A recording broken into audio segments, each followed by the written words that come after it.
मानता है, बड़ी श्रद्धा से मानता है। बड़ी सुंदर आप कथा श्रवण कर रहे थे महाराज। हिमाचल के यहाँ पर बड़ी सुंदर सी बिटिया पैदा भई, नाम रखा गया पार्वती और भोले बाबा के नाम का तप कर रही थी। सप्तऋषियों ने बहुत रोका है कि बेटा जिसकी तू तपस्या कर रही है, जिसका तू तप कर रही है, उसका कोई भरोसा नहीं है कि कब उसकी समाधि लग जाए। पार्वती कहने लगी है कि हे सप्तऋषियों, कोई ऐसा अनुरागी है जिसने अनुरागिन किया, हमें मन उलझा उसी बैरागी पे जिसने बैरागिन किया। मैं भोले बाबा के नाम की दीवानी हो गई हूँ, मैं भोले बाबा के नाम का तप करती हूँ, मैं भोले बाबा के नाम के अलावा और कोई दूसरा नाम नहीं ले सकती हूँ। मेरे भैया पार्वती भोले बाबा के नाम पर इतनी दीवानी भई कि खाते पीते चलते फिरते सोते जगते उठते बैठते भोले बाबा का नाम पार्वती के मुख से निकलने लगा। वे सोचने लगी बिटिया मन में और जीवन व्यर्थ हो रहे।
और सोचने लगी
जगते उठते बैठते चलते फिरते भोले बाबा का नाम उनके मुख से निकलने लगा।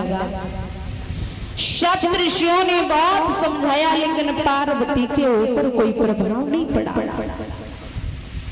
मेरे भैया सप्तऋषि वहां से वापस लौट जाते हैं।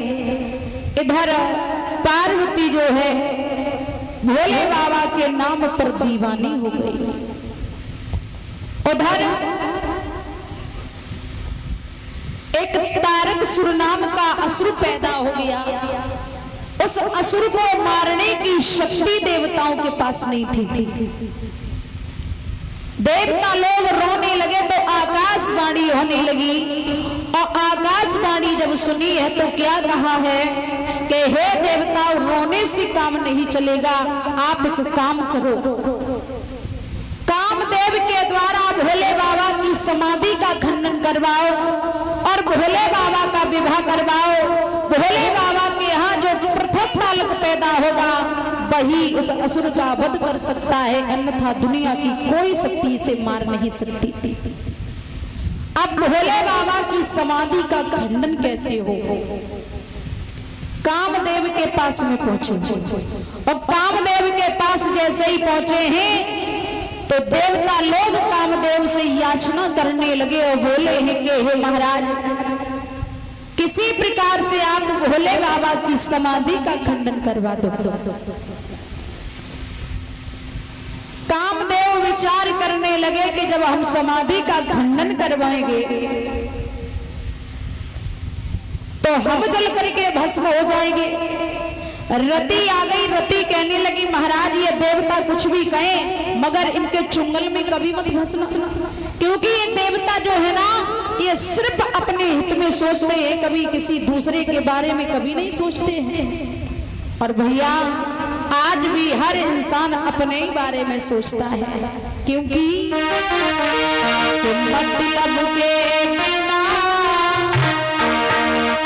कोई ना किसी को है प्यारा।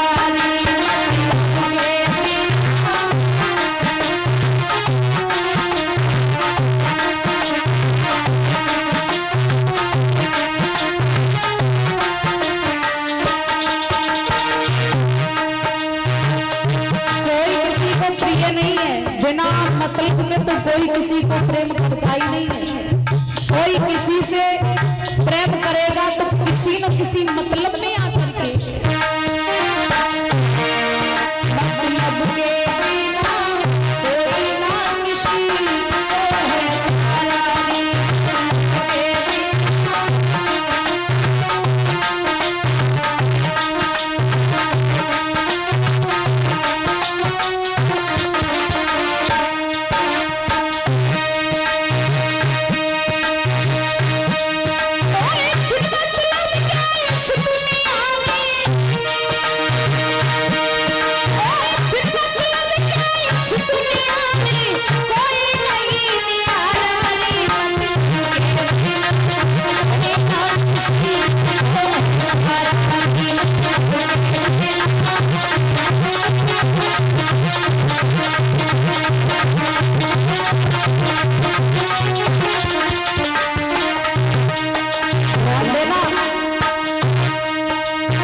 जब तक चले टोलू में तब तक किनारी चारा, जब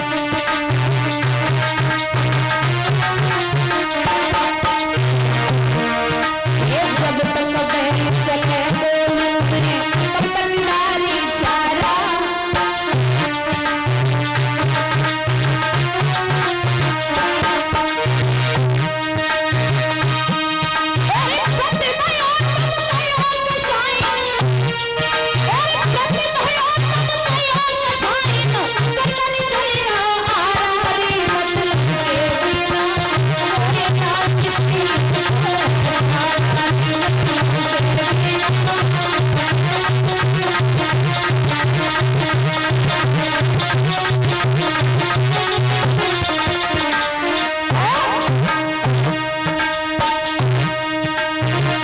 सासु से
सम्मान कर रहे हैं अमित यादव अध्यापक कल्याणपुर से, इनकी तरफ से 51 रुपए से सम्मान हुआ। और हमारे परीक्षक जी के द्वारा 151 रुपए से सम्मान हुआ। और इसी बीच में ये विकास फौजी के छोटे भाई शेखर यादव गृह मंत्रालय, इनकी तरफ से 501 रुपए से हमारा सम्मान हुआ और 100 रुपए से हमारे समस्त स्टाफ का सम्मान किए हैं। जोरदार तालियों से इनका स्वागत और सम्मान करिए। बहुत बहुत धन्यवाद।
मेरे भैया कामदेव से जाकर के कहा है कि आप हमारा काम कर दो।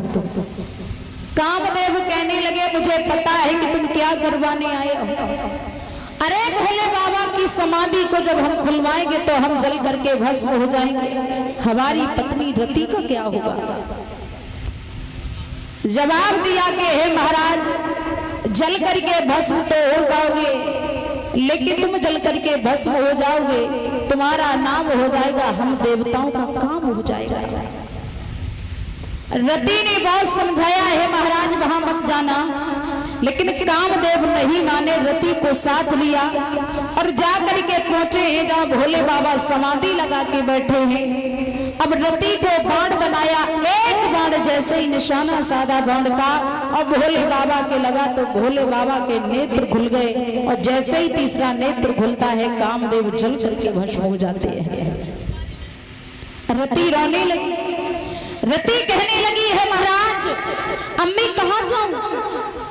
एक विधवा स्त्री का जीवन में अकेलापन कितना कठिन होता है, एक वो विधवा स्त्री जान सकती है। विधवा स्त्री जब पति गुजर जाता है, वो स्त्री अगर किसी गली से होके जाती है तो लोग उसे गलत दृष्टि से देखना शुरू कर देते हैं। अकेली है, किसी दूसरे से काम करवा लेती है, तब भी लोग न जाने क्या क्या लालच लगाने लगते हैं। अगर मार्केट में गई और किसी के साथ, गांव के किसी लड़के के साथ चली गई, तब भी गांव के लोग न जाने क्या क्या कहना शुरू कर देते हैं। खेत में अकेले काम करने गई तो भी लोग न जाने क्या क्या कहने लगते। अब तो अकेली है, कोई रोकने टोकने वाला तो है नहीं, जो मन में आता है वही कार्य करती एक विधवा स्त्री समझ सकती है कि जब पति के जाने के बाद में उसका जीवन कितना नरक से बदतर हो जाता है।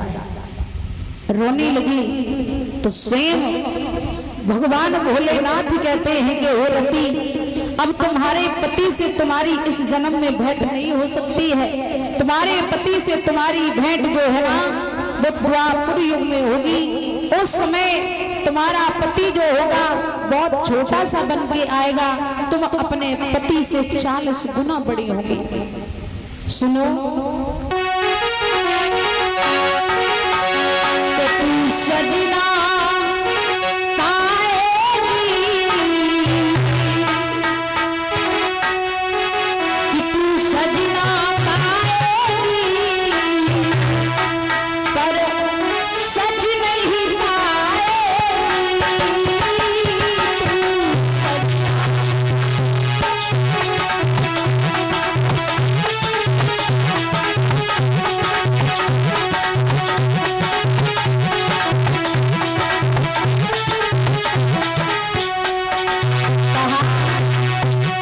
सजना पाएगी पर सज नहीं पाएगी। तू सजना तो पाएगी, लेकिन हे रति उस सजना के लिए तू श्रृंगार नहीं बना पाएगी। सुनो,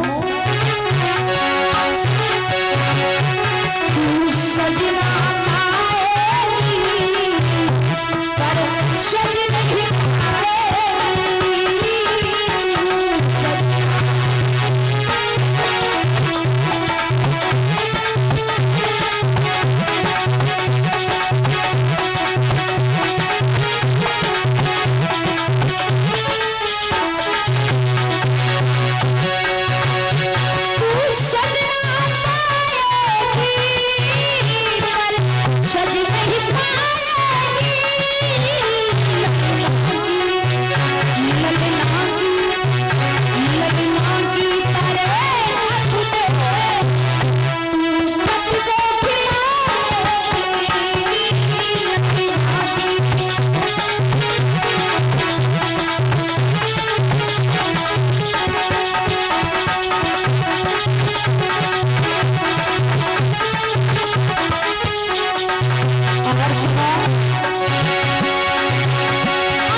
बाबा ने कहा कि हे रति, इस जन्म में तुम्हारे पति से तुम्हारी भेंट नहीं होगी।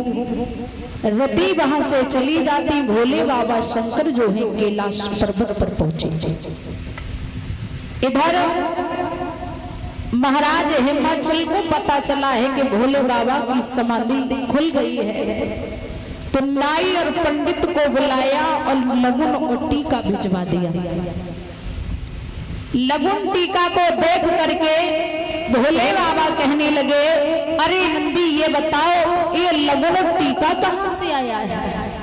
नंदी कहने लगे, महाराज ये लगुन टीका जो आया ना, ये हिमाचल नगरी से आया है। हिमाचल महाराज की बेटी है, बड़ी सुंदर है, उसके साथ शादी करनी है। भोले बाबा कहने लगे, हम शादी वादी नहीं कर सकते। क्यों? जवाब दिया है कि शादी आदि के चक्कर में नहीं पड़ेंगे। कितनी बार मैंने शादी की और कितनी बार शादियां करने के बाद भी एक भी पत्नी ने हमारा साथ नहीं दिया, इसलिए हम शादी वादी के चक्कर से दूर रहेंगे। नंदी कहने लगे, महाराज शादी तो करनी पड़ेगी। अगर आपने शादी नहीं करी तो इस असुर का वध कैसे होगा? भोले बाबा कहने लगे, देखो शादी से हम दूर रहेंगे, शादी नहीं करेंगे। अब भला मैं शादी करूं कैसे? मैंने तो लड़की आज दिन तक देखी भी नहीं है कि लड़की कारी है कि गोरी है कि छोटी है कि मोटी है, कैसी है। और परीक्षित जी आजकल लड़की को देखवे को बड़ो चलन चलो है। लड़का अपने चाहे कारो कारो डामन जैसो ड्राम हो, लेकिन लड़की वो देख भी जाएगा। हाँ, लड़की उसे भी अच्छी चाहिए। अपन चाहे बिल्कुल बेकार हो, अपन चाहे भले अंगूठा टेक हो, लेकिन लड़की उसे भी BA BSc वाली होनी चाहिए। आजकल दिखावा ज्यादा चला है। लड़का देखने के लिए जाएगा लड़की से, और लड़की को देखने के लिए जब जाएगा तो बड़े भैया ऐसे ऐसे सवाल करेगा कि जिन सवालों का कोई तथ्य नहीं है। एक बार एक लड़का के परिवार वाले लड़की को देखने चले, तो लड़की बड़ी सुशील रहे, सुंदर रहे, देखने में भी बड़ी अच्छी लगे। तो सब लोग गए लड़का के परिवार वाले देखने के लिए। लड़की के द्वार पर पहुंचे। लड़की के पिता ने बड़ा सम्मान किया, बैठा लिया।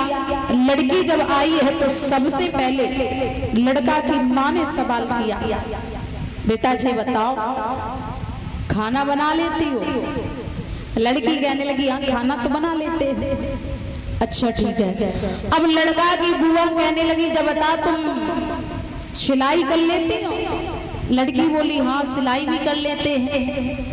लड़का की बहनें बोली, जब बता तुम स्वेटर वगैरह बना लेती हो?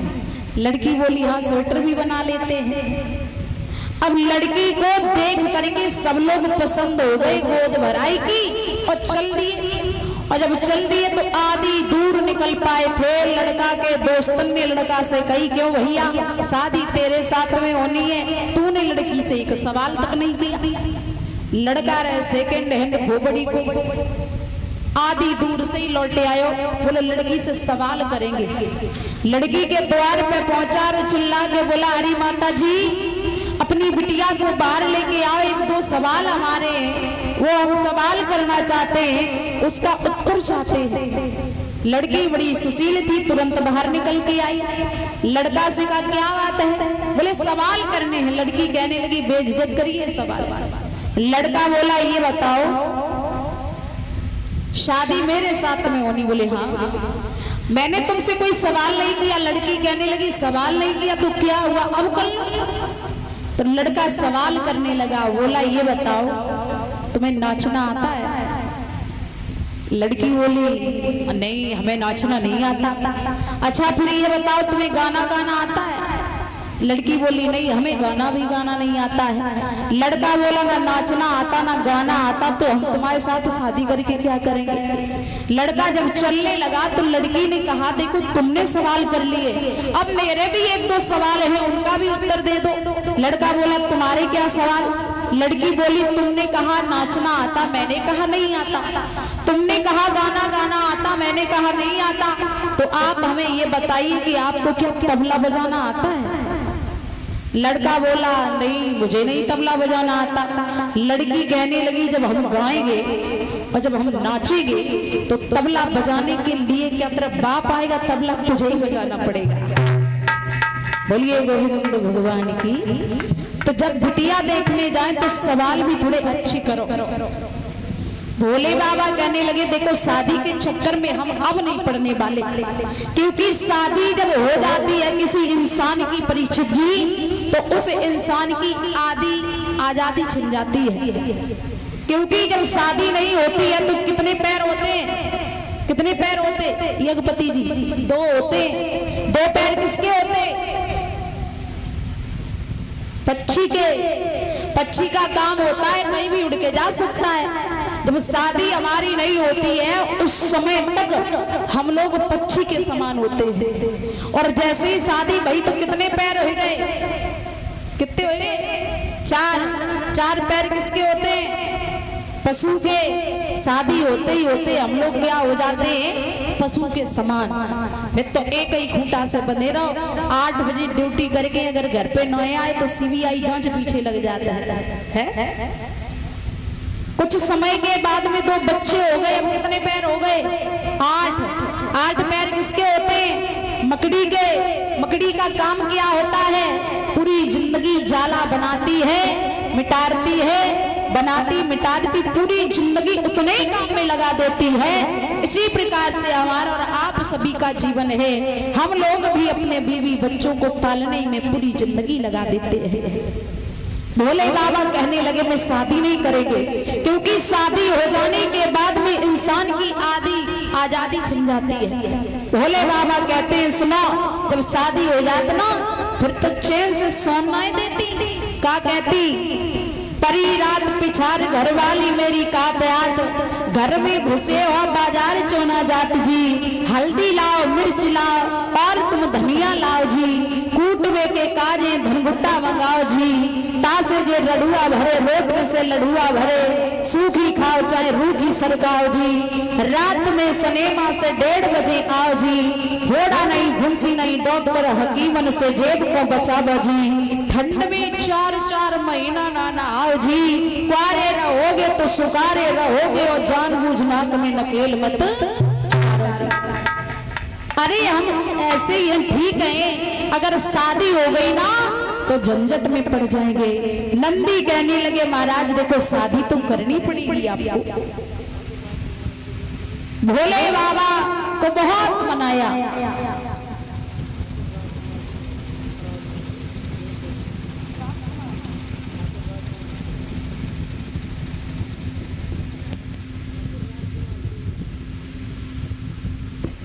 और इसी बीच में ठाकुर राजकुमार सिंह घुंघरावली बनवारीपुर बुलंदशहर से, इनकी तरफ से ऑनलाइन के माध्यम से हमारा सम्मान हुआ है 201 रुपए से। जोरदार तालियों से ऐसे भक्तों का स्वागत और सम्मान करिए। बहुत बहुत धन्यवाद। और दूर दूर तक लाइव के माध्यम से जो कथा का रसपान कर रहे हैं सभी लाइव भक्तों को हमारी तरफ से राधे राधे। महाराज भोले बाबा ने जवाब दिया अगर तुम नहीं मान रहे हो तो ठीक है। भोले बाबा ने लघु टीका स्वीकार किया। आइए सभी भाषा बोलेंगे और जो भी नृत्य करना चाहे नाचना चाहे वो नाच ले।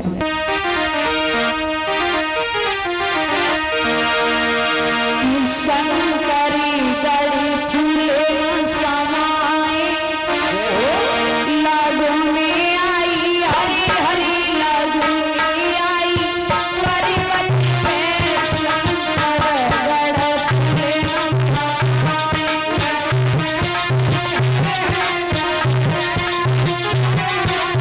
जय हो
भोले बाबा ने लगुन टीका को स्वीकार किया है। धीरे धीरे समय व्यतीत होने लगा। शादी का टाइम जब आया तो भोले बाबा को सभी तैयार करने लगे, देवी और देवता। दूल्हा बना करके भोले बाबा को खड़ा कर दिया तो भोले बाबा को ये श्रृंगार अच्छे नहीं लगे, तो भोले बाबा ये श्रृंगार उतार उतार करके फेंकने लगे। देवताओं ने कहा भोले बाबा ये क्या कर रहे हो? भोले बाबा कहने लगे देखो ये श्रृंगार मेरे ऊपर अच्छे नहीं लग रहे हैं, इसलिए हम तो खुद ही तैयार हो जाएंगे। अब भोले बाबा खुद तैयार होने लगे। भोले बाबा ने क्या किया, कुंड में से भस्म ली, पूरे शरीर से लपेट ली। बोले देवता कहने लगे ये क्या है? भोले बाबा कहने लगे ये हल्दी का उठना है, जो तुमने हल्दी से किया था हमने राख से कर लिया। भोले बाबा ने बड़े बड़े नागों को लिया, फन ऊपर को कर लिया, सर पर धारण कर लिया। बोले ये क्या? जवाब दिया ये सुंदर सा मोहर बन गया। भोले बाबा ने छोटी छोटी नागनियों को लिया, हाथ में बांध लिया। बोले ये क्या? जवाब दिया ये सुंदर से हमारे बाजूबंद बन गए। भोले बाबा ने ततैया भर रही है बिच्छुओं को छोटे छोटों को लिया, कलाई में बांध लिया। बोले ये क्या? जवाब दिया ये हमारे सुंदर से कंगन बन गए। बड़े बड़े बिच्छुओं को लिया, टंक की तरफ से उल्टा कानों में लटका लिया। बोले ये क्या? बोले सुंदर से कुंडल बन गए। बाघम्बर को लिया, भोले बाबा ने ओढ़ लिया। बोले ये क्या है? जवाब दिया ये सुंदर सी हमारी शेरवानी बन गई। अब भोले बाबा दूल्हा बन के तैयार। देवताओं ने देखा, देवियों ने देखा, कहने लगे भोले बाबा अगर ऐसे जाओगे ना तो शादी तो बाद में होगी, पहले नगर के लोग डर के भाग जाएंगे। भोले बाबा कहने लगे देखो शादी हो या ना हो, लेकिन हम इसी वेशभूषा में जाएंगे। भोले बाबा ने एक डमरू बजाया, सभी भूत और प्रेत बुला लिए। अब भूत प्रेत बड़ा गबड़ी मचाए। देवता कहने लगे हे भोले बाबा इन भूत प्रेतों को मत लेके जाओ। भोले बाबा कहने लगे अगर भूत प्रेत नहीं गए तो बारात में आनंद ही नहीं आएगा। अब भूत प्रेतों की बारात को लेके चले, लेकिन परीक्षित जी जब भोले बाबा की बारात चली तो भोले बाबा की बारात जब चली तो लोगों ने नशा किया। नशा, किसी ने भांग खाई, किसी ने धतूरा खाया, किसी ने गांजा पी लिया। आज भी लोग कहते हैं, अगर किसी से पूछो भैया गांजा क्यों पीते हो, तो कहते भोले बाबा की बूटी है। किसी से कहो भैया भांग क्यों खाते, तो कहते भोले बाबा की बूटी है। तो भोले बाबा ने कुछ और भी किया है, भोले बाबा ने जहर भी पिया था। है, समुद्र का मंथन हुआ था तो भोले बाबा ने जहर भी पिया था। एक बार जहर चाट के देख लो। भोले बाबा ने कुछ और भी किया था, सर्पों को अपने शरीर के ऊपर धारण किया था, कातर बिच्छू बर्रइयों को भी अपने शरीर पे लिपटाया था। एक बार आप लोग भी लिपटा के देख लो, जो दैया मैया कतबे नदी में जाके गिर पड़ो। है? भोले बाबा की बारात में सब लोग नशा करके चले, और आज भी जब बारातें जाती हैं तो 80% लोग दारू पी के जाते हैं। जाते कि नहीं जाते? अच्छा, यहाँ पर कितने लोग हैं जो नशा करते हैं? जरा हाथ उठा दें, कितने लोग हैं नशा करने वाले? एक ईमानदारी से उठाओ, एक भैया ने ईमानदारी से हाथ उठा दिया। 2 और कोई है? 3 4। अब नशा तो नशा है, चाहे छोटा हो चाहे बड़ा हो। और कोई? काफी लोग हैं। अच्छा, माताओं बहनों में कौन है जो नशा करती है? हाथ उठाओ, कितने लोग हैं? जब कहूँ बियर पी लेती है। अच्छा, कितने लोग हैं? जरा हाथ उठा दो, ईमानदारी से उठाओ। देखो भैया लोग कितने ईमानदार हैं, हाथ उठा दिया। आप भी उठा दो।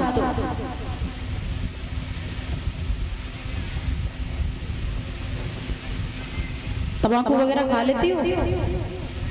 पीछे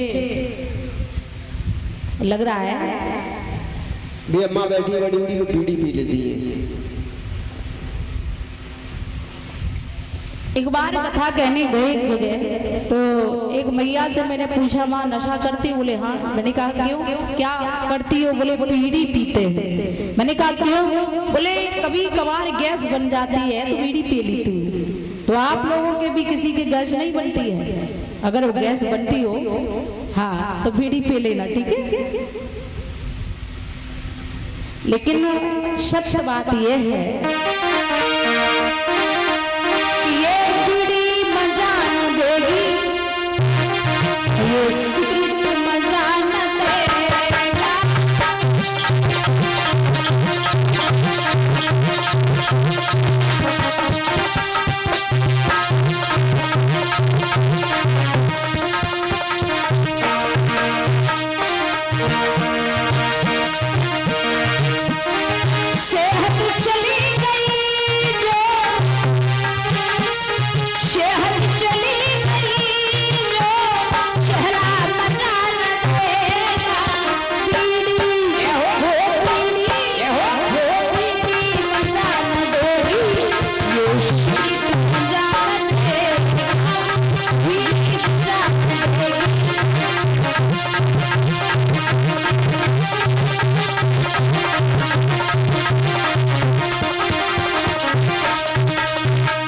किसी से पूछो, किसी युवा से पूछो, भैया तुम दारू क्यों पी रहे हो? तो कहते हैं दीदी मैं दारू ऐसे नहीं पीते, मुझे पीने का शौक नहीं, पीता हूँ गम भुलाने को। हाँ, मेरे ऊपर इतने गम हैं कि मैं दारू पी लेता हूँ। अरे सारे के सारे गम भोले बाबा के चरणों में रख दो, सारे के सारे गम दूर हो जाएंगे। एक बार भगवान भोलेनाथ के चरणों में अगर आप झुक करके माफी मांग लोगे तो संसार के जितने गम हैं वो सारे के सारे गम दूर हो जाएंगे और दारू पीने की जरूरत ही नहीं पड़ेगी।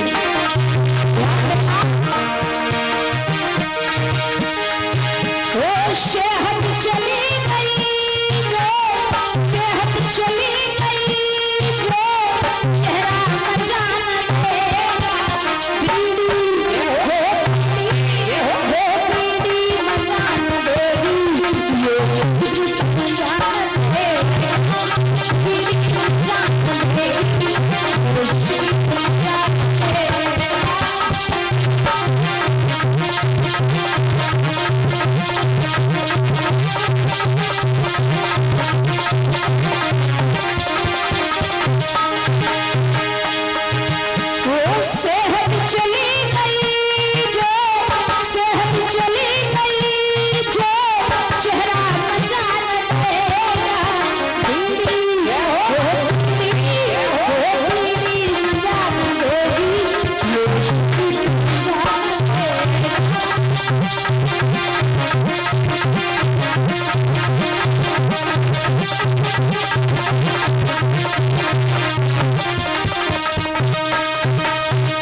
इसलिए सभी से निवेदन है कि बीड़ी साथ नहीं देगी, ये सिगरेट साथ नहीं देगी।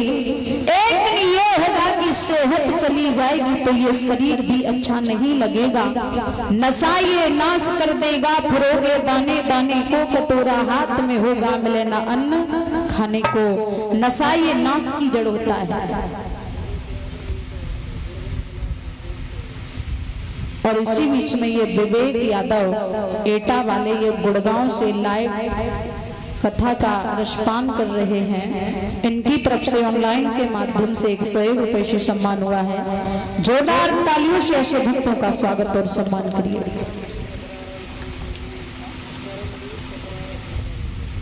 और इसी बीच में करमवीर ग्राम ककरारा सिरसागंज से, इनकी तरफ से भी ऑनलाइन के माध्यम से 101 रुपए से सम्मान हुआ है। बहुत बहुत धन्यवाद। जोरदार तालियों से ऐसे भक्तों का स्वागत और सम्मान करें। तो महाराज, मैंने तो यहाँ तक देखा है कि आज की युवा पीढ़ी जो है वो नशे में बहुत फंस रही है। युवा पीढ़ी, छोटे छोटे बच्चों को देखो कि वो नशे में गुजर रहे हैं। और यहाँ तक है कि जितनी बड़ी सिटी में बच्चे रहते हैं उतनी ज्यादा बिगड़ते हैं। अभी मेरी कथा चल रही थी दिल्ली में, श्याम विहार में। तो दिल्ली में मैंने देखा कि छोटे छोटे बच्चे 12-12, 13-13 साल के बच्चे नशा में इतने बुरी तरीके से जकड़े हैं कि वो नशा से निकल नहीं पा रहे हैं। और वहां की लड़कियां भी नशे से झूम रही है, नशे को ही अच्छा समझ रही है। लेकिन आज हमारा देहात और छोटी सिटियां आज भी बड़ी अच्छे तरीके से लोग अपनी संतान का पालन कर रहे हैं, जो कि कम नशे में फंस रहे हैं। लेकिन जितनी बड़ी सिटियों में जाकर के रहोगे उतनी ही सिटी का प्रभाव पड़ जाता है, बच्चे बिगड़ जाते हैं। अगर युवा पीढ़ी ही हमारी बिगड़ गई ना तो भारत देश हमारा बहुत नीचा चला जाएगा। और सबसे बड़ी एक भूल खुद की माँ की होती है, क्योंकि बच्चे का जन्म हुआ, माँ ने बच्चे को पहली बोतल पकड़ाना शुरू कर दिया। वो पहली बोतल गाय की है, दूध की। माँ ने बच्चे का जन्म हुआ, पहली बोतल पकड़ा दी दूध की। बच्चा धीरे धीरे कुछ बड़ा हुआ, 1-2 साल का हो गया तो दूसरी बोतल मांगने लगा। वो किसकी बोतल है? फ्रूटी की। जब बच्चा थोड़ा और बड़ा हुआ, 8-10 साल का, तो तीसरी बोतल मांगने लगा। अब वो बोतल काय की है? कोल्ड ड्रिंक की। और जब वो बच्चा 18-20 साल का हुआ तो चौथी बोतल पकड़ने लगा। वो बोतल है बियर की। और जब बच्चा वो 25 साल से ऊपर का हुआ तो 5वीं बोतल उसने पकड़ना शुरू कर दिया। वो बोतल है शराब की। यहाँ तक ध्यान रखना कि ये बोतल अगर शुरू से ही बच्चे ने पकड़ना शुरू कर दी तो सारी जिंदगी उसकी बोतल में ही निकल जाती है। एक कवि लिखता है बड़े सुंदर शब्दों में,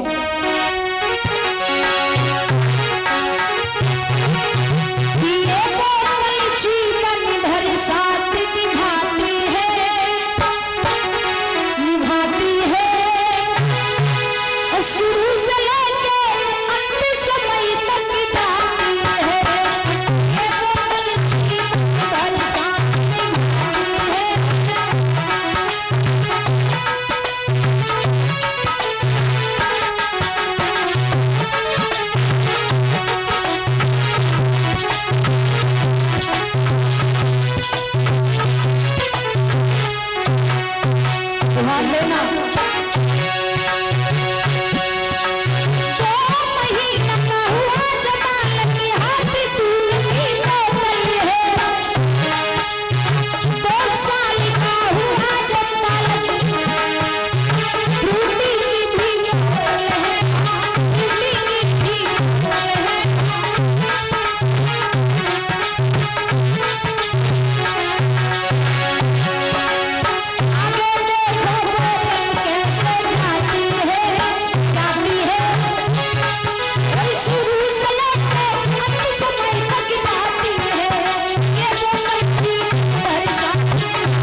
और शराब का अति होता है कि सामाने सड़ाती, रामाने रुलाती और बामाने बर्बाद करती।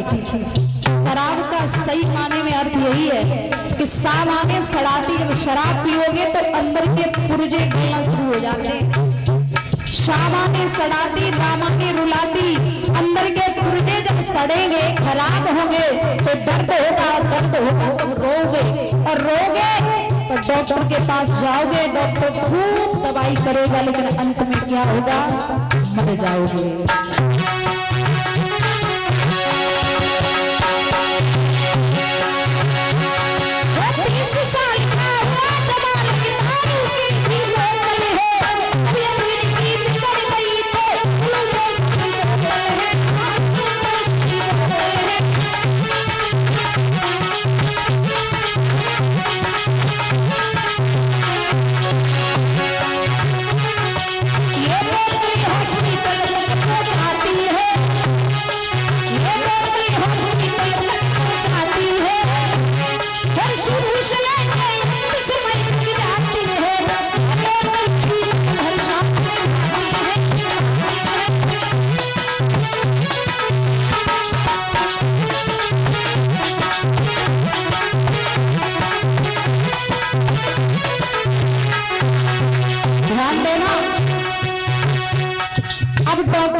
हॉस्पिटल में गए, भर्ती हो गए।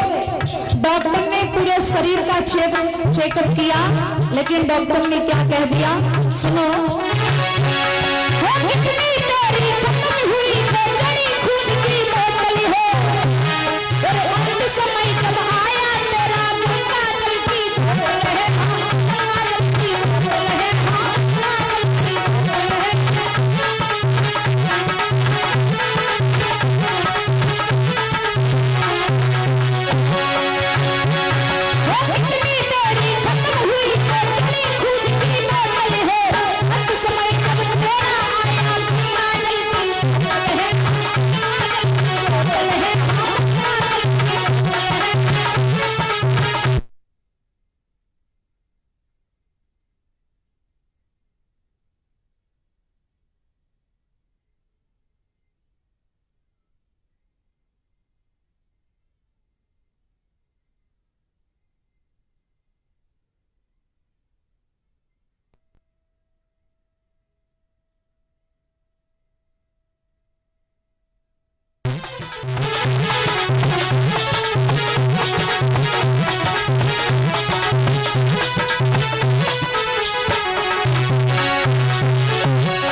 इसलिए भैया जो भी नशा करते हो आज से कम कर दे, क्योंकि नशा ये नाश कर देता है। दाने दाने के लिए भटक जाओगे, यहाँ तक होगा कि ये शरीर भी खराब हो जाएगा।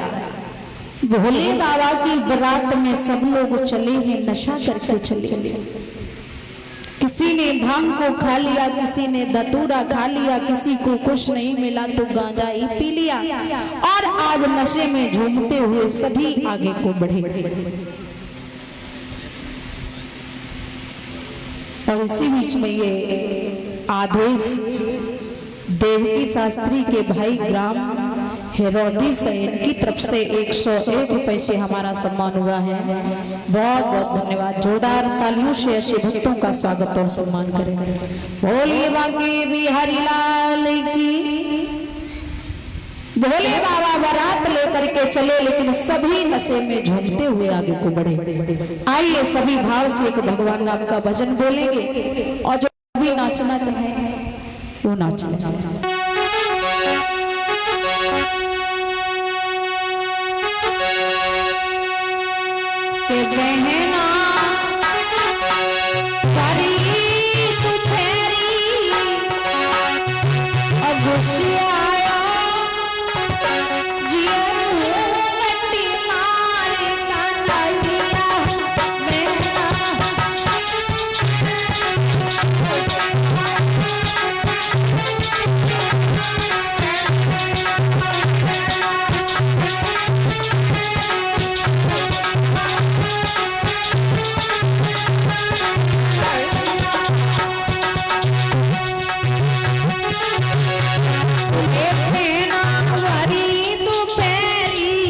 खुशी आयो जिया घूंघटी मारी कन्हैया बेना। ऐसे लग रहे हो, कैसे लग रहे हो? ऐसे बैठे मतलब टीवी दिए रखे बैठे बैठे बोला। बहुत गलत बात है। आप लोग तो ऐसे बैठे जैसे ना मिट्टी की मूर्ति बना के रख दे, चुपचाप बैठी रहती, ना हलती ना झुलती, बिल्कुल है मंदिर में वैसे ही आप लोग बैठे हो। अरे थोड़ा हाथों का प्रयोग कर लो, भगवान ने दो दो दिए अच्छे से जवान दी है, अच्छा सा शरीर दिया है, थोड़ा झूम लो, अच्छे से हाथ दिए ताली बजा लो, अच्छी सी जवान दी है, थोड़ा बोल लो, बोलिए।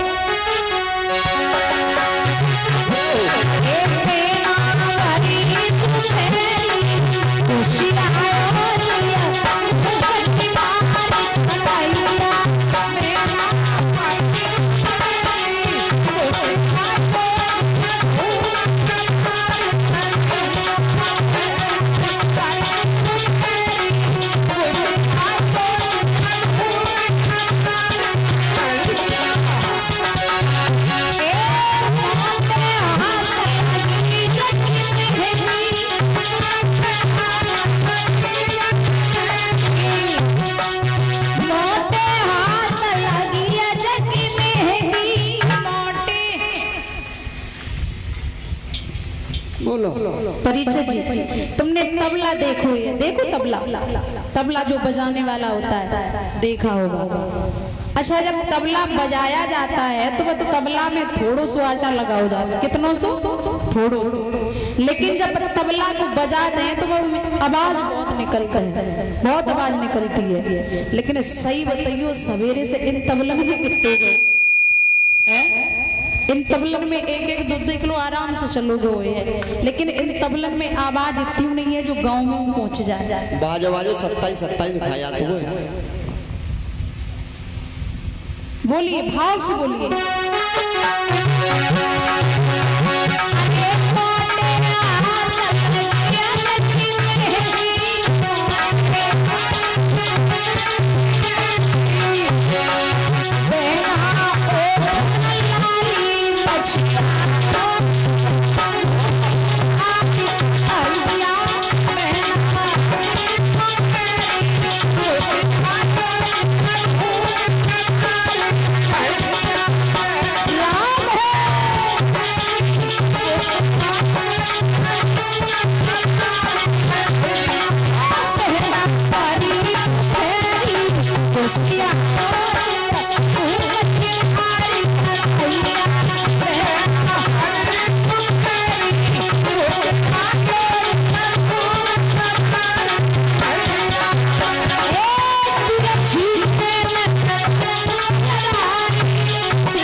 मेरा लालू, लालू की मम्मी इनकी तरफ से हमारा ये नोटों का हार बना के सम्मान इन्होंने किया है।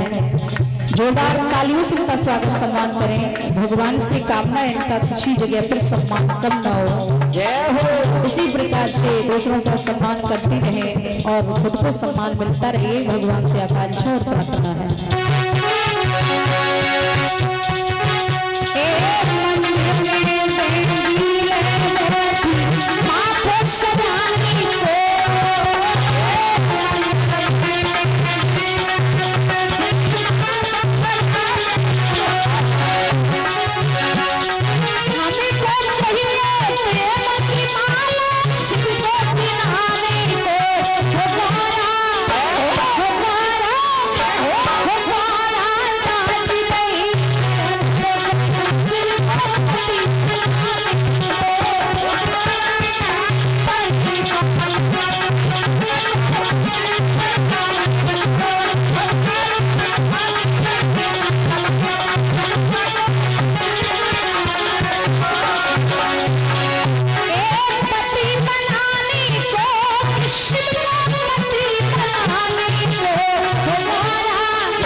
भोले बाबा बारात लेकर के चले। भूत प्रेतों की बारात चली। अब भूत प्रेतों की बारात जब चली तो कैसी बारात है, किसी के धड़ है तो किसी के सर नहीं, और किसी के सर है तो किसी के धड़ नहीं है। कोई हाथों से लूला है, कोई पैरों से लंगड़ा है, कोई आंखों से अंधा है, कोई कानों से बहरा है, कोई सर से गंजा है। लूले लंगड़े अंधे गंजे बहरों की बारात चली है। अब भोले बाबा जो है ना पीछे पीछे जा रहे, बाराती सब नाचते हुए आगे को जा रहे हैं। देवताओं ने कहा भोले बाबा अभी भी मान लो, इन भूत प्रेतों को मत लेके चलो। भोले बाबा कहने लगे देखो शादी करने जा रहे हैं हम, कोई चुप्पा चोरी से थोड़े ही जा रहे हैं, गाजे बाजे बारात के साथ जा रहे हैं, शादी करने जा रहे हैं। बारात ऐसी लेके जाएंगे आनंद आ जाएगा, नगरिया के लोग देख करके खुश हो जाएंगे। देवता कहने लगे खुश हो जाएंगे कि डर जाएंगे। भोले बाबा कहने लगे कुछ भी हो मगर बारात हमारी ऐसी जाएगी। निवेदन है, लोग मानते नहीं है। ऐसा विद्वान कहते हैं कि जब आंखों से दिखाना बंद हो जाए, जब आंखों से ठीक से दिखाई न दे तो किसी की बारात में नहीं जाना चाहिए। लेकिन आजकल जो बड़े बूढ़े बाबा मानते कहाँ हैं। सबसे पहले बारात जब जाएगी तो सबसे पहले पहली सीट पे बस पे बैठ जाएंगे। लेकिन विद्वान कहते हैं कि जब आंखों से कमजोरी आ जाए, आंखों पे जब दिखाई देना बंद हो जाए तो किसी की बारात नहीं जाना चाहिए, क्योंकि बारात में लड़ाई दंगे हजार बातें होती हैं। इसलिए जब आंखें कमजोर हो जाएं तो कभी किसी की बारात में नहीं जाना चाहिए। परीक्षित जी एक बार एक लड़का की बारात चली तो जो लड़का के बाबा थे वो आंखों से अंधे थे। लड़का ने बहुत रोका कि बाबा तुम नहीं जाओ, लेकिन बाबा नहीं माने और जाएंगे बस की सीट पर बैठ गए। और बारात जब लड़की के द्वार पर पहुंची तो सब लोगों को पंक्ति में खाना खिलाने के लिए बैठा दिया। पहले नीचे जमीन पर बैठ के भोजन किया जाता था, तो सब लोग बैठ गए। अंधे जो उनके बाबा गए थे वो भी बैठ गए। उनकी बारात में एक गंजे और गए रहे तो बैठ गए। और जब बैठ गए और जैसे ही डबुआ पत्तल करोगे वैसी आंधी आई और सबके डबुआ पत्तल उड़ाए ले। अब सबके आंखों से दिखाई दे रहा था, सब तो आंखों वाले थे तो सबने अपने अपने उठा के सामने रख लिए। लेकिन जो अंधे बाबा गए थे उन्हें दिखाई नहीं दिया, तो गंजे को दया आ गई, उन्होंने डबुआ पत्तल ले उनके सामने रख दे। लेकिन उन्होंने काम किया, एक ईंट का टुकड़ा लिया छोटा सा और पत्तल के ऊपर रख दिया, कैसे कि जो दोबारा उड़ ना जाए। काफी देर हो गई जब कछु पत्तल पे नए आयो तो अंधे ने देखो कि अब तो कछु आयो होगो, काफी देर हो गई। तो उनने जैसे ही पत्तल पे अपने हाथ से देखो तो ईंट को टुकड़ा हाथ में पड़ी। अंधे कहने लगे कि आओ तो, लेकिन बड़ी देर में आओ, लेकिन आओ बड़ो टाइट है। हमें तो जा लग रही है कि जा धरौली गांव के लोगों को मिठाई बनाने की अकल नहीं है। जहाँ में खोया डालो कम चाशनी इतनी टाइट कर दी तो जब बर्फी ईंट की तरह हो गई, जब ईंट सी हो गई। अबे बाबा ईंट के टुकड़ा को हाथों से तोड़न लगे, लेकिन परीक्षा जी वो ईंट को टुकड़ा हाथों से कैसे टूटे, नहीं टूटो तो दांतन से खान लगे, लेकिन उनके दांतों से लम मारे गए, वो दांतन से नहीं कटू। तो ऐसी उन्हें गुस्सा आई कि उनने ईंट को टुकड़ा लियो और पीछे फेंको। पीछे बैठे थे गंजे, तो गंजे की जाए के सर में लगो। गंजे का लगे भैया तेरे फूटो हो ना फूटो हो, लेकिन मेरो तो बोलिए शंकर भगवान की। तो इसलिए जब आंखें कमजोर हो जाए तो कभी किसी की बारात में नहीं जाना चाहिए। अब भोले बाबा की बारात में अंधे गंजे बहरे लूले लंगड़े हर प्रकार क्वालिटी के बारात के लोग चले हैं। जाकर के नगरिया में पहुंचे, छोटे छोटे बच्चे देखने आए और जैसे ही भूत प्रेतों को देखा, जैसे आए वैसे ही तुरंत लौट के चले गए। मैया ने कही कहो लला कैसो हतो गिरजा को दूल्हा। तो छोटे छोटे बच्चे दूल्हा की प्रशंसा करके कहने लगे मैया दूल्हा तो ऐसो है कि तो कहाँ तक बड़ाई करें, ऐसो है कि 2-4 दिन के बाद मर जाए वो दूल्हा, मर जाएगा। हाँ अरे मैया कहाँ तक इसकी बड़ाई करूं, अरे दूल्हा तो ऐसा है कि बाराती लोग बहुत बुरे हैं और बहुत बुरे में दूल्हा ऐसा है कि दूल्हा 2-4 दिन रहेगा, लेकिन बारात अगर मैया तू देख लेगी तो तू मर जाएगी, डर की वजह से तू घर से बाहर नहीं निकलेगी। अब भोले बाबा की प्रशंसा तो तब करे जब भोले बाबा की बारात में कोई अच्छा लोग गया हो। वो लड़के छोटे छोटे हंसी बना के कहते मैया कहाँ तक प्रशंसा करें, ऐसे लोग हैं कि किसी की धड़ है तो किसी के सर में, और किसी के सर है तो किसी के धड़ नहीं। कोई आंखों से अंधा है, कोई कानों से बहरा है, किसी के हाथ नहीं है तो किसी के पैर हैं, किसी के पैर नहीं है तो किसी के हाथ। ऐसी लूले लंगड़े अंधे बहरों की बारात आई है माँ। और सुन मैया कि मैया और आई नशीबा फूट गया, ऊपर को दूल्हा देख देख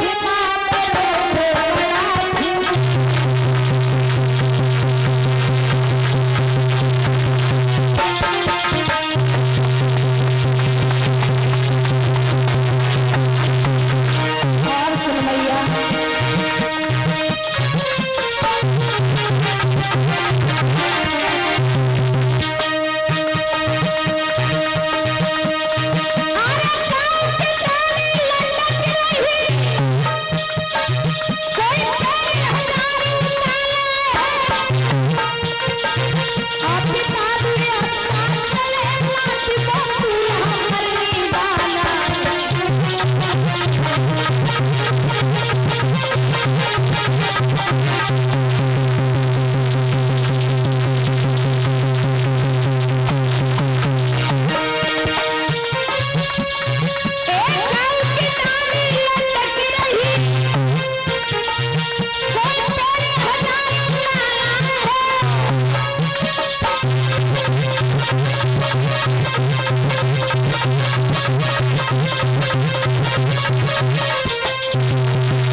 मैया ने जैसे ही सुना तो बाहर निकली देखने के लिए।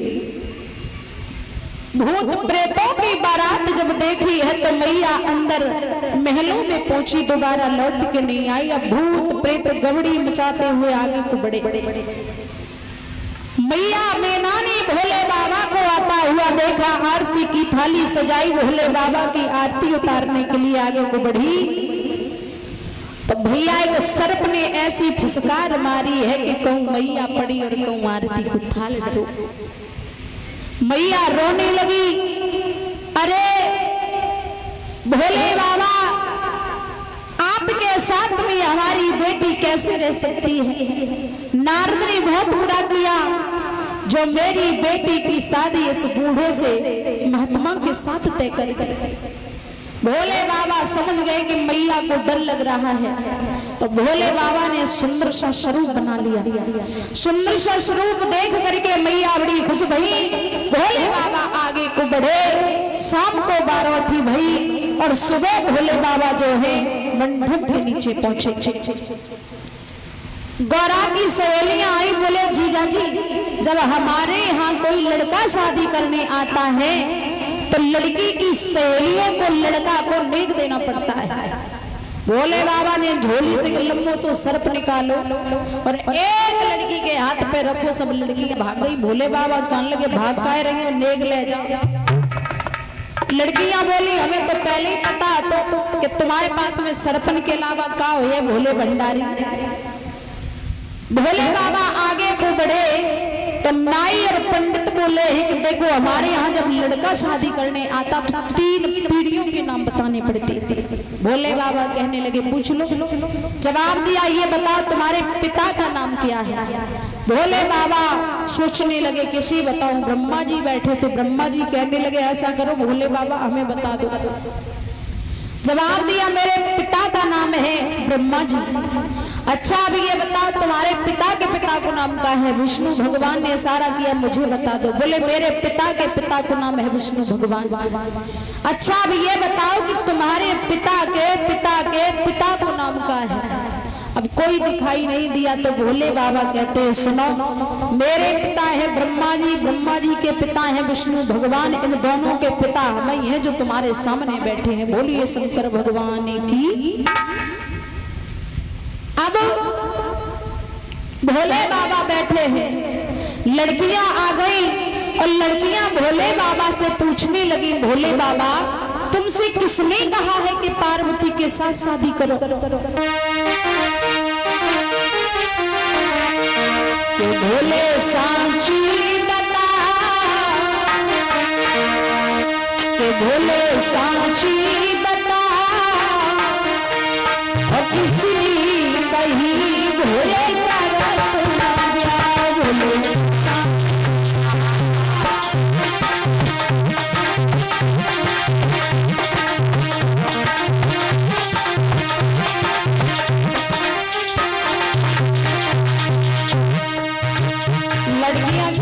भोले बाबा तुमसे किसने कहा इतनी सुंदर गिरिजा के साथ तुम शादी करने आए हो। तब तक परीक्षित जी दूसरी लड़की ने भोले बाबा के सर पे गंगा जी देख ली और गंगा जी जब देखी तब भोले बाबा से कहती है वो लड़की सुनो, भोले सांची बता इसलिए भोले का रत्ना दिया। भोले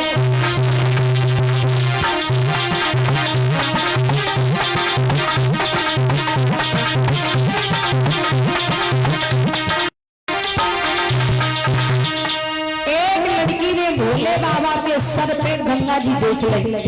गिरिजा से बोली बहना पानी को साचो सुख को बहन। बोली बहना तुझे पानी का बहुत अच्छा सुख है। अरे जहाँ नारियां कहीं नल से भरती है, कहीं समर चलाती हैं, कहीं बाल्टी भर के रख लेती हैं, कहीं बहुत बड़े बड़े टब भर के रख लेती, लेकिन बहना कोई बड़ो सुख है। अरे पानी को साचो सुख तो है बहन। सोचीगा के मूड पे कभी पाइप लाइन, जीजा के मूड पे देखो पाइप लाइन है तो पानी भरवे की वो आवश्यकता नहीं है बहन। सुन खूब सवरो सवरा चाहे कितनो तगड़ा, खूब सवरो सवरा चाहे कितनो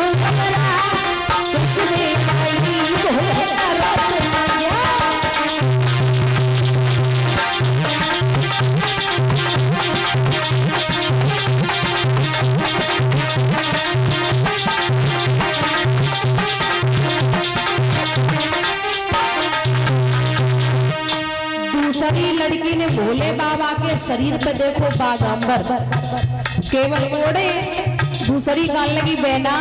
सबसे ज्यादा लड़ाई घर में जाई की वजह से होते है पत पत्नी में कि तुमने हमारे कपड़े पे प्रेस नहीं करी। अब जीजा के पास तो कोई ड्रेस ही नहीं है तो प्रेस काहे की हुई है? सुना बेना, दूल्हा की कोई नहीं है ड्रेस, दूल्हा की कोई नहीं है ड्रेस, तो काहे है कि काज बटन काहे की प्रेस, तो काहे है कि काज बटन काहे की प्रेस। और सुनो, तीसरी लड़की ने भोले बाबा के सर पे चंद्रमा देख लो, बोली सुनो, हमको लगती, अरे हमें कौन लगती, जीजा की ऊंची है पहुंच, और नहीं पे जल रही बिन शैलन की टॉर्च। जीजा के सर पे देखो टॉर्च जल रही, रात दिन जलते है जब कोई सेल नहीं पड़ते हुए। तो जीजा के सर पे टॉर्च, खूब सबरो सवरा तनु चला, सबरो सवरा तनु चला, इसलिए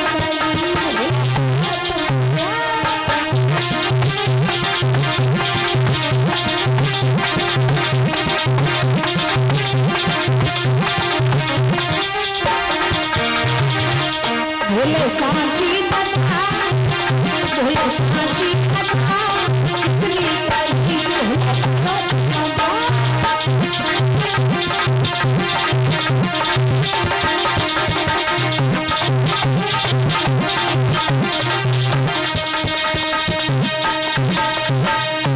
भोले बाबा बैठे, गिरजा आई, भोले बाबा कहने लगे गिरजा देरी क्या है, शादी करो। गिरजा कहने लगी देखो भोले बाबा, शादी एक लड़की के साथ शादी नहीं कर सकती है। भोले बाबा कहने लगे गिरजा तुम्हारा दिमाग खराब हो गया है, तुम्हें हम लड़की दिखाई दे रहे, बोले गंगा जी को अपने सर से अलग करो। भोले बाबा ने गंगा को लिया, एक थाली में स्थान दे दिया, बोले अब शादी करो, बोले अब भी नहीं कर सकते, अपने सर से सर्पों को हटाओ। भोले बाबा ने सर्प लिए मंडप से बांध दिए, बोले अब शादी करो, बोले अब भी नहीं कर सकते। चंद्रमा को हटाओ, भोले बाबा ने चंद्रमा लिए कलश के ऊपर दीपक के रूप में रख दिया, बोले अब शादी करो।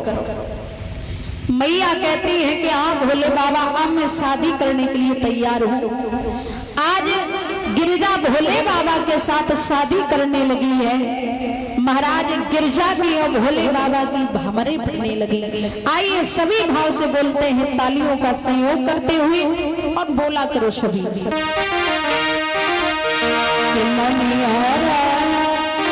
पिया के संग पड़ाना लगी, अरे हरे पड़ाना लगी, राम की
हर्षोल्लास के साथ में भ्रमण संपन्न हुई। विवाह होने के बाद भोले बाबा जो है मंडप के नीचे से जनवासे में पहुंच जाते हैं। भोले बाबा जब जनवासे में पहुंचे तो पुनः उन्हें सर्पों की याद आ गई, चंद्रमा की याद आ गई, गंगा की याद आ गई। पुनः मंडप के नीचे आए, मंडप से बंधे हुए सर्पों को खोल लिया, चंद्रमा को उठाकर सर पर धारण किया, गंगा जी को थाली से उठा करके सर पर धारण किया। तभी से हमारे समाज में प्रथा चल पड़ी है कि लड़का की शादी जब हो जाती है तो पुनः लड़का मंडप के नीचे आता। फिर लोग कहते हैं कि अब लड़का आया है गूंथ छोड़ने के लिए। ये प्रथा उसी समय से चली है। महाराज शादी संपन्न हुई, महाराज हिमाचल अपनी बेटी की विदाई करने लगे। एक बात का ध्यान रखना कि जब एक पिता अपनी बेटी की शादी करता है तो अपनी बेटी को हर चीज, हर वस्तु देता है। विचार करता है कि कोई ऐसी वस्तु छूट न जाए जो कि मेरी बेटी को उस चीज के लिए ताहने सुनने के लिए मिले। एक पिता अपनी बेटी को हर वस्तु देने के लिए तैयार होता है। बेटी के 6 महीना शादी से पहले एक पिता अपनी बेटी की शादी की तैयारियां करता है। पैसे नहीं है तो इधर उधर से पैसे इकट्ठी करेगा मगर अपनी बेटी को दहेज देगा। आज सबसे ज्यादा बेटियां की हत्या इसीलिए हो रही है कि अगर बेटियों को पैदा कर लिया तो फिर शादी कहां करेंगे, क्योंकि किसी के द्वार पर भी जाएंगे, थोड़ा भी अच्छा राग वाग होगा तो लोग पैसा मांगना शुरू कर देते। और जब बेटियां घर में होंगी तो ध्यान रखना कुछ लोगों के पास पैसा नहीं होता, बेटी की शादी कर दी, गरीब अवस्था में जब उन्होंने शादी कर दी तो कई एक बार मैंने देखा है कि बेटियों को सम्मान नहीं मिलता। मैं सभी से निवेदन करना चाहूंगी कि आप जितना बेटी को दहेज में पैसा देते हैं इतना अगर बेटी की शिक्षा में आप पैसा लगा दोगे और बेटी अगर काबिल बन गई तो ना दहेज देने की आवश्यकता होगी, ना लड़के वाले को दहेज लेने की आवश्यकता पड़ेगी। इसलिए लड़का हो या लड़की हो, पढ़ा लिखा करके उसे काबिल बनाइए जो कि ना लड़का को लेने की आवश्यकता पड़े दहेज और ना लड़की वाले को दहेज देने की आवश्यकता पड़े। ऐसी अपनी संतान को काबिल बनाइए जो कि ना दहेज लेना पड़े और ना दहेज देना पड़े। आज दहेज के पीछे 1000 लड़कियां अपनी जान दे रही हैं, लेकिन मैं तो सिर्फ एक ही बात कहना चाहूंगी,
इसलिए मैं हमेशा कहती हूँ, बेटा हो या बेटी हो, इतना शिक्षा में खर्च कर दीजिए, उसे काबिल बना दीजिए जो कि ना दहेज देने की आवश्यकता पड़े, ना दहेज लोगों को लेने की आवश्यकता पड़े। ध्यान दें, जिन कन्याओं ने कलश उठाए हैं व्यास मंच के सामने खड़ी हो जाए, जो भैया आपका सम्मान करना चाहते हैं आ जाए। और इसी बीच में आर्यन यादव ग्राम कल्याणपुर से, आर्यन यादव अध्यापक ग्राम कल्याणपुर से, इनकी तरफ से 51 रुपए से सम्मान हुआ है। जोरदार तालियों से ऐसे भक्तों का स्वागत और सम्मान करिए। बहुत बहुत धन्यवाद। महाराज, आज भोले बाबा के साथ में मैया की विदाई हुई। धीरे धीरे भोले बाबा आज गिरजा को साथ लेकर के कैलाश पर्वत पर पहुंचे। बड़े हर्ष के साथ में रहने लगे। कुछ समय के बाद में गिरजा के और भोले बाबा के सहयोग से प्रथम बालक जन्म लेता है, जिसका नाम है कार्तिक। बोलिए कार्तिक भगवान की जय। कार्तिक के हाथों से उस तारकासुर नाम के असुर का वध हुआ है और इसी के कारण भोले बाबा का विवाह करवाया गया था। बोलिए शंकर भगवान की। आगे बड़ी सुंदर कथा आती है। मनु और शत्रुपा के सहयोग से 2 लड़कों को जन्म दिया था और 3 लड़कियों को। लड़कियों के नाम थे आकुति, प्रसूति, देवहूति और लड़कों के नाम थे उत्तानपाद और प्रियव्रत। महाराज उत्तानपाद जो थे ये अयोध्या के राजा थे। पहले राजाओं की नीति हुआ करती थी कि अपनी प्रजा को अपने पुत्र के समान माना करते थे। आजकल जैसे राजा पहले नहीं होते थे। आजकल के राजा को जैसे ही सत्ता मिली वैसे ही फिर यहाँ नहीं रहते हैं। 5 साल तक वापस लौट के नहीं आते हैं कि हमारी प्रजा ठीक से है या बीमार है, जिंदा है या मर गई। जब चुनाव का टाइम आता है तो हर राजा लोग आते हैं, हम ये कर देंगे वो कर देंगे, लेकिन जैसे ही सत्ता में पहुंचे 5 साल तक वापस लौट के नहीं आते। लेकिन पहले के राजा ऐसे नहीं हुआ करते थे। पहले के राजा अपनी प्रजा को पुत्र के समान माना करते थे। कहते हैं कि राजा को मर जाए और प्रजा पे दुखी जतोले, चुगली खोल गई मानी मरे जो अमृत में विषबोले।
को छोड़ करके पराई पत्नी से नेह लगाते हैं।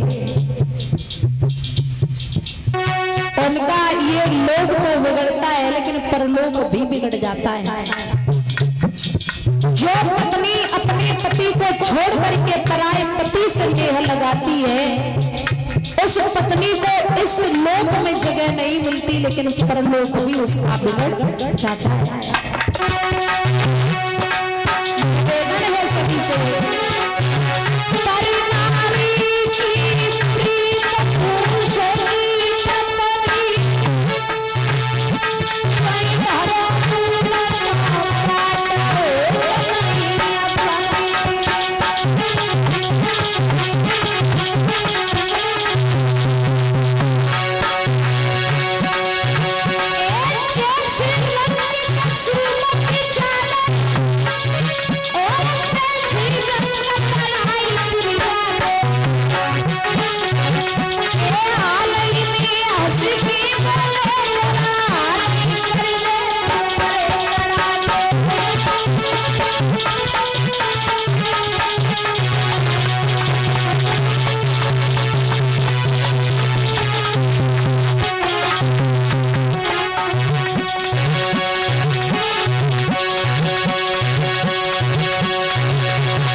राजवीर यादव पिपल गांव फरुखाबाद से इनकी तरफ से 501 रुपए से हमारा सम्मान हुआ है।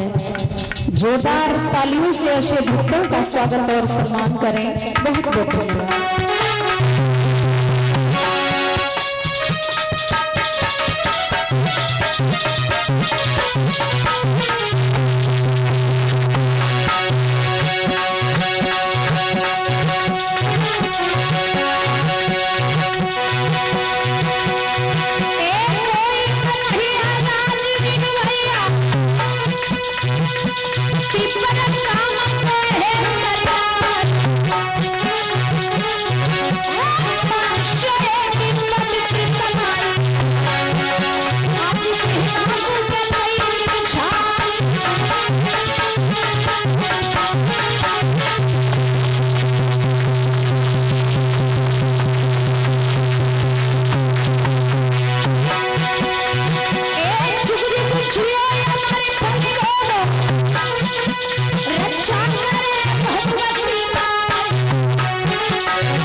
सुंदर राजा हैं जिनका नाम है उत्तानपाद। इनकी शादी हुई तो महाराज वीरसेन नाम का एक बहुत अच्छा व्यक्ति था। इनकी पत्नी का नाम था चंद्रवती। ये रहने वाले मगध देश बिहार के थे। इनकी बेटी थी जिनका नाम था सुनीति, और सुनीति के साथ में महाराज उत्तानपाद का विवाह हुआ। सु माने सुंदर और नीति माने विचार, बड़े सुंदर विचार वाली नारी घर में आई। लेकिन अब कष्ट इस बात का था कि इस नारी के गर्भ से किसी बच्चे ने जन्म नहीं लिया था। सुनीति सोचने लगी कि हमारे गर्भ से एक बालक पैदा हो जाता, क्योंकि हमारे और महाराज के जाने के बाद में यहाँ का उत्तराधिकारी कौन बनेगा। विचार करती हैं, सारे दिन रोती रहती हैं, सहेलियों के साथ बाग में जाती, घूम के लौट आती, लेकिन दिमाग में वही बात चल रही है कि कोई संतान नहीं है। एक बात आपको और बता दूं महाराज, कि हम सभी संतान के लिए मरे जा रहे हैं कि मेरे कोई संतान नहीं, लेकिन सबसे ज्यादा अगर कष्ट देती है तो वो होती है खुद की संतान। पराए अगर हमसे बुरा भला कहेंगे तो हमें बुरा इतना नहीं लगता है, क्योंकि वो हमारे हैं ही नहीं। अगर बुरा भला कहेंगे तो हमें दुख किस बात का है, लेकिन कष्ट तब होता है सबसे ज्यादा जब हमारे हमें गालियां देते, हमारे हमें घर से बाहर निकालते, हमारे हमें अपमानित करते हैं, तब बड़ा बुरा लगता है। सोचने लगी रानी कि मेरे घर में कोई संतान नहीं है। एक बार महाराज महलों की तरफ चले हैं तो पति को आता हुआ जैसे ही देखा है रानी सुनीति ने,